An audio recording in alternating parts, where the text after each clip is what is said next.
تو اگر مرد ہے بال کھول کر کے غسل، مرد تو ہے اس کو تو کرنا ہی ہے، عورت ہے اگر بال کھول کر کے غسل کر رہی ہے تو بال کی جو جڑ ہے نا، جڑوں میں پانی پہنچائے، وہ حلال کرے۔ ہاں، عورت کے لیے میں بتا رہا تھا کہ اگر حیض سے پاک ہو کر کے غسل لے رہی ہے تو وہ خوشبو وغیرہ استعمال کر لے، خوشبو استعمال کرے، جو بدبو ہے وہ بدبو ظاہر ہو جائے، اور بال ہے تو بالوں کو اور سختی سے اندر میں پانی پہنچائے، اتنی یہ بات ہے۔ ورنہ غسل کا طریقہ ہر ایک کے لیے وہی ہے، چاہے کوئی جنابت کا غسل لے رہا ہو، یا کوئی عورت ہے حیض سے پاک ہونے کے بعد غسل لے رہی ہے، یا نفاس سے پاک ہونے کے بعد غسل لے رہی ہے، غسل کا سیم طریقہ وہی ہے، اور کوئی ڈیفرنٹ نہیں ہے، اتنا جان لیں۔ اور اس میں تذبذب اور شک میں پڑھنے کی ضرورت نہیں، غسل کا وہی طریقہ ہے جو نبی صلی اللہ علیہ وسلم سے ثابت ہے۔ سب سے پہلے آدمی کیا کرے کہ نیت کرے، طہارت، ہر چیز میں شروع میں کہا کہ طہارت ضروری ہے، یہ کیا نام ہے، نیت آدمی کر لے، اور نیت کی جگہ دل ہے، دل میں طہارت کی نیت، پاکی کی نیت رکھے، اور اس کے بعد جا کر کے کیا ہے، ہاتھ دھو لے، اور اس کے بعد گندگی نجاست صاف کرے، اور پھر اس کے بعد وضو بنائے، جیسے نماز کے لیے وضو بنایا جاتا ہے، اس کے بعد جسم پہ، پورے جسم پہ پانی بہا لے، پورے جسم پہ پانی بہا لے، ہاں دائیں طرف ڈالنے کے بعد پھر بائیں طرف، اور پھر پورے جسم پہ۔ ہاں ایک بات یہاں یہ بھی جاننے کی ہے کہ دیکھیے یہ جو وضو بناتے ہیں نا غسل سے پہلے، اس وضو سے آپ نماز پڑھ سکتے ہیں، یہ جو آپ وضو بنائے ہیں یہ وضو آپ کا باقی ہے تو آپ اس وضو سے نماز پڑھ سکتے ہیں۔ ہاں اتنا ایک چیز یہاں جانیے کہ اگر بغیر کپڑے کے اگر شرمگاہ کو ہاتھ لگ جائے تو یہاں آپ کو وضو بنانا ہوگا۔ من مس ذکرہ فلیتوضا، چونکہ ایک روایت کے اندر ہے جس میں نبی صلی اللہ علیہ وسلم سے پوچھا گیا تو آپ صلی اللہ علیہ وسلم نے فرمایا کہ انما ہوا بدعۃ منک، کہ یہ تمہارے جسم کا ایک ٹکڑا ہے جس سے وضو نہیں ٹوٹے گا۔ جبکہ دوسری روایت ہے جس میں آپ صلی اللہ علیہ وسلم نے فرمایا من مس ذکرہ، اور یہ روایت زیادہ صحیح ہے، من مس ذکرہ فلیتوضا، کہ اگر کوئی شرمگاہ کو ہاتھ لگا لیتا ہے تو یہاں وضو بنائے گا۔ کب؟ بغیر کپڑے کے، بغیر حائل کے، ڈائریکٹ۔ ہاں کپڑے کے اوپر اگر شرمگاہ کو ہاتھ لگ جائے تو اسے وضو نہیں ٹوٹے گا، اسے وضو نہیں ٹوٹتا ہے۔ تو اگر غسل کرتے ہوئے ڈائریکٹ اگر وضو بنائے ہیں مان لے غسل سے پہلے، اب غسل کرتے ہوئے اس درمیان میں اگر شرمگاہ کو ڈائریکٹ ہاتھ لگ جائے تو پھر آپ کو نماز کے لیے الگ سے وضو بنانا ہوگا، ورنہ یہ وضو آپ کے لیے کافی ہے، اس وضو سے آپ نماز پڑھ سکتے ہیں۔ یہ ہو گیا غسل کا طریقہ۔ اب اس کے بعد ایک چیز ہے تیمم۔ تیمم کا مطلب ہوتا ہے قصد کرنا، اور یہ ہے قرآن میں اللہ تعالیٰ نے فرمایا بھی ہے نا، وَإِن كُنتُم مَرْضَىٰ أَوْ عَلَىٰ سَفَرٍ أَوْ جَاءَ أَحَدٌ مِّنكُم مِّنَ الْغَائِطِ أَوْ لَامَسْتُمُ النِّسَاءَ فَلَمْ تَجِدُوا مَاءً فَتَيَمَّمُوا صَعِيدًا طَيِّبًا وَامْسَحُوا بِوُجُوهِكُمْ وَأَيْدِيكُمْ۔ اب اللہ تعالیٰ نے فرمایا ہے کہ اگر کوئی شخص تم میں سے بیمار ہو جائے، یا سفر میں ہو، یا کوئی پیشاب پیخانہ کر کے آیا ہو، قضاء حاجت سے فارغ ہو کر کے آیا ہو، یا اپنی بیوی سے ملا ہو اور پانی نہ پائے، فلم تجدوا ماء فتیمموا صعیدا طیبا، آپ نے فرمایا کہ پاک مٹی کا قصد کرو، یعنی اسے تیمم کر لو۔ اور تیمم میں کیا اللہ نے فرمایا، کیا فامسحوا بوجوہکم وایدیکم، چہرہ اور ہاتھ کو مسح کر لو، چہرہ اور ہاتھ کو۔ تو تیمم کب ہے؟ یعنی پانی کی عدم موجودگی میں آپ تیمم کر سکتے ہیں۔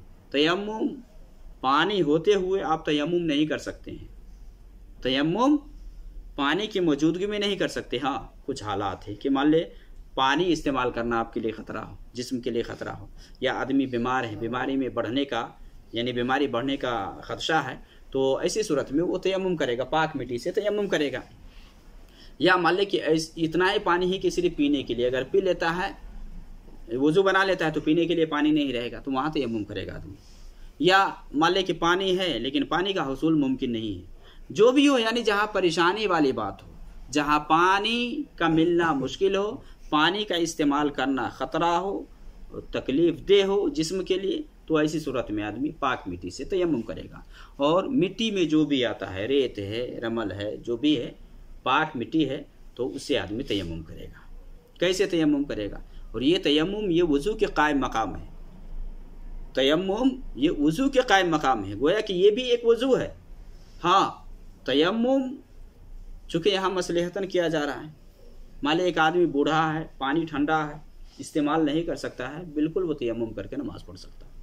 اسلام نے کسی کو یہ نہیں کہا کہ تم اپنے آپ کو ہلاک کر لو اور برباد کر لو. اس لیے آپ قرآن میں دیکھیں اللہ تعالیٰ نے فرمایا ما جعل علیکم فی الدین من حرج. تو جہاں تکلیف اور پریشانی والی بات ہو تو آدمی تیمم کر سکتا ہے. پانی استعمال کرنے میں یا پانی کا ملنا ممکن نہ ہو یا پانی دور ہے حاصل کر ہی نہیں سکتا تو ایسی صورت میں پاک مٹی سے تیمم کرے گا. تیمم کا طریقہ جیسا کہ قرآن میں اللہ تعالیٰ نے فرمایا ہے فامسحوا بوجوہکم وایدیکم، اپنے چہرہ اور ہاتھ پہ مسح کر لو. اب حدیث کے اندر اس کا طریقہ ہے کہ نبی صلی اللہ علیہ وسلم کے پاس صحابہ آئے اور ذکر کیا، چونکہ وہ جنبی ہو گئے نا، ایک سفر میں تھے، جنبی ہو گئے تو مٹی میں ویسے ہی لوٹ پوٹ وہ کر لیے جس طرح کہ ایک جانور یا چوپایا مٹی میں لوٹ پوٹ کرتا ہے. تو یہ جنبی ہو گئے، ناپاک ہو گئے وہاں، تو مٹی میں الٹ پلٹ کر لیے وہاں. پھر نبی صلی اللہ علیہ وسلم سے آ کر کہے تو نبی صلی اللہ علیہ وسلم نے کہا کہ اس طرح تمہارے لیے کافی تھا، اس طرح کہ تم ہاتھ مارتے اور پھر اس کے بعد اس کو پھونک کر کے چہرہ پر اور ہاتھ پر کر لیتے، یہ تمہارے لیے کافی تھا. تیمم کا طریقہ کیا ہے کہ بسم اللہ کر کے پاک مٹی پر، جو بھی مٹی کے معنی میں یا مالے دیوار ہے، گرد و غبار ہے، جو بھی مٹی کے معنی میں کہا رہے تھے اس سب سے آپ کر سکتے ہیں. دونوں ہاتھ کو بسم اللہ کر کے آپ پاک مٹی پہ ماریں گے، بسم اللہ. اس کے بعد اگر مٹی ہے تو آپ پھونک دے یا جھاڑ دے. اس کے بعد آپ چہرہ پہ کریں گے ایسے. اس کے بعد بائیں ہاتھ سے دائیں ہاتھ پہ اور دائیں ہاتھ سے بائیں ہاتھ پہ. یہ ہے، یہ تیمم کا طریقہ ہے کہ جہاں کہیں بھی. اب بہت سارے لوگ یہاں تک مسح کرتے تو یہاں تک نہیں ہے. بعض علماء ہیں جو اس کے قائل ہیں، لیکن یہاں تک صرف کلائی تک ہے. کلائی تک چہرہ پر مسح کر لے، اس کے بعد یہ دائیں ہاتھ پر اور پھر بائیں ہاتھ پر. یہ تیمم کا طریقہ ہے. اور تیمم ہر کسی معذور کے لیے یہ درست اور جائز ہے. ہاں اگر پانی نہیں ہے، اگر اس طرح سے کئی سال تک پانی نہیں ملتا ہے تو آدمی تیمم سے کام چلا سکتا ہے. ناپاک بھی ہو گیا، میں کہا کہ جنبی بھی ہے تو اس ناپاکی کو آدمی تیمم کے ذریعے سے زائل کر سکتا ہے. ہاں پانی جیسے ہی ملے گا اب غسل اس کے لیے واجب ہو جائے گا. اگر غسل واجب تھا، تب غسل واجب تھا اس کے اوپر، یعنی ایسی ناپاکی لاحق تھی کہ جس میں غسل ہے، تو اب پانی ملنے کے بعد یا جو پریشانی تھی وہ پریشانی ٹلنے کے بعد آدمی غسل کرے گا وہاں. سمجھ رہے ہیں؟ تو یہ کچھ چیزیں ہیں، مختصر طور پہ باتیں اس میں بہت ہیں، لیکن مختصر طور پہ اتنا ہے کہ یہ وضو، غسل اور تیمم، یہ تینوں چیزیں آپ جان لیں. غسل کا طریقہ کیا ہے، وضو کا طریقہ کیا ہے، تیمم کب ہوتا ہے اور طریقہ کیا ہے تیمم کرنے کا. اس کے بعد اب جائیں گے تو وضو کیسے خلاص ہوتا ہے، کیسے ٹوٹتا ہے، نواقض وضو کیا ہے نہیں. تو اس میں بہت ساری چیزیں ہیں کہ جن چیزوں سے مان لیں کہ وضو ٹوٹتا ہے انہی چیزوں سے تیمم بھی ٹوٹ جاتا ہے. تیمم آپ کیے انہی چیزوں سے تیمم ٹوٹے گا. اب وضو ٹوٹنے والی چیزوں میں سے ایک چیز کیا ہے کہ آدمی پیشاب پیخانہ کر لے، یعنی سبیلین، جو پیشاب پیخانہ کا جو راستہ ہے، ان دونوں کے راستے سے کچھ بھی نکلے تو اسے وضو ٹوٹ جاتا ہے. اسے وضو ٹوٹ جاتا ہے. چاہے منی خارج ہو، بیوی سے ہم بستری کرے، یا مان لے بیوی ہم بستری کرنے سے بھی اگر منی نہ بھی خارج ہو نا تو یہاں کو ٹوٹ جاتا ہے، وہ ختم ہو جاتا ہے، وضو ختم ہو جاتا ہے. گہری نیند آدمی سو جاتا ہے، گہری نیند سو جاتا ہے تو ایسی صورت میں وضو ٹوٹ جاتا ہے، اس کو پھر سے وضو بنانا ہوگا. سمجھ رہے ہیں؟ اسی طرح سے اونٹ کا گوشت اگر کھا لیتا ہے، یہ سب تو نواقض وضو پر پہلے ڈیٹیل میں بتایا گیا ہے. تو یہ سب کچھ کام ہے کہ جس سے وضو ٹوٹ جاتا ہے. مان لے کہ آدمی وضو بنایا ہے اور شہوت کی وجہ سے جو قطرات آ جاتے ہیں جس کو مزی کہا جاتا ہے، تو اس میں وضو ہے، غسل واجب نہیں. غسل یہاں واجب نہیں ہے. ہاں غسل منی میں ہے، اور منی نکلنے کی جو صفت ہے، جو کیفیت ہے، وہ الگ ہے. منی نکلنے کے بعد انسان کچھ دیر تک ڈھیلا پڑ جاتا ہے، لیکن جو مزی ہے نا، مزی نکلنے کے بعد انسان کی شہوت خواہش مٹتی نہیں ہے، خواہش اس کی مٹتی نہیں ہے. تو یہ جو لسادار یا چپکنے والا جو قطرات کے شکل میں جو پانی آتا ہے، تو اس میں کیا ہے کہ آدمی صفائی کر کے وضو بنائے گا. ودی کے مالے پیشاب کے بعد بیماری کی وجہ سے جو گاڑھا پانی نکلتا ہے، یا کسی کے ساتھ پیشاب سے پہلے، تو اس کو ودی کہا جاتا ہے. اس میں بھی وضو ہے، اس میں بھی وضو ہے. لیکن منی اگر خارج ہو جائے تو اس میں غسل ہے، نہانا پڑے گا، اس میں غسل لینا پڑے گا.